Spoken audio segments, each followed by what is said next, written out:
முத்திரல் வடிவமும் முன்னியாங்கெய்துறும் அத்திரல் எனக்கருள் அருட்பெருஞ்சோதி.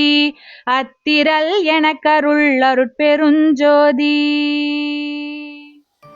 ஆன்மாக்கள் அடைகின்ற 3 தேகமாகிய சுத்ததேகம், பிரணவதேகம், ஞானதேகம் ஆகிய 3 தேகங்களையும் அந்த தேகங்களால் வருகின்ற சித்திகளையும் எனக்கு அருள் புரிய வேண்டுகிறேன்.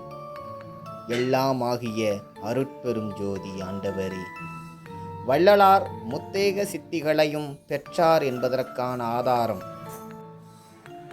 சுத்த வடிவும் சுக வடிவாம் ஓங்கார நித்த வடிவும் நிறைந்தோங்கு சித்தனெனும் ஓர் ஞான வடிவும் இங்கே நான் பெற்றேன். எங்கெங்கும் தான விளையாட்டி எற்றதான்.